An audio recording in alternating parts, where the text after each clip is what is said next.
Matapos ang Dear Heart concert ay lalong dumami ang supporters at mga followers ni Casey Concepcion. Pati na rin ang kanyang mga magulang na si Gabby at Sharon Cuneta.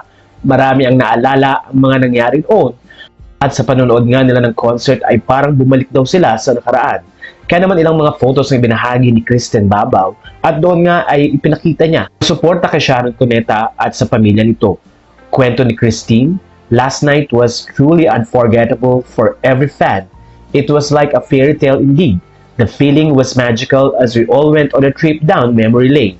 There was so much love in the air and our hearts were full. It's like we're part of the family. It's a wonderful, senti feeling.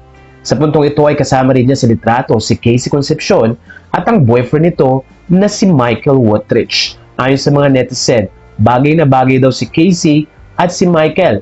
Marami rin ang natuwa dahil exposed na ito at patuloy na rin nagpapakita ng mga photos na magkasama sila ni Casey. Ayon sa isang netizen, grabe naman super iyak na ako sa kasiyahan for their family. Finally, ang cute naman ni Miss Christine talagang nagpa-pick sa lovebirds. Nakaka-happy makita din si Casey na masaya at kasama ang pamilya niya. Sa puntong ito ay marami ang natuwa dahil napaka-game din ng boyfriend ni Casey na si Mike. Ayon sa kanila, bagay na bagay si Casey at si Mike Wotrich dahil pareho silang mahilig mag-travel.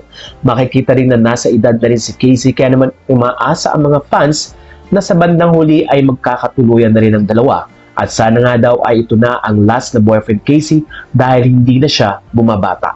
Ayon sa mga fans, susuportahan nila kung ano man ang gustong gawin ni Casey na kung saan ay magpo-focus na rin si Casey sa sarili niyang kaligayahan. Kaya naman sa puntong ito, excited ang mga fans sa magiging update ni Casey tungkol sa mga nalalapit na event ng kanyang buhay.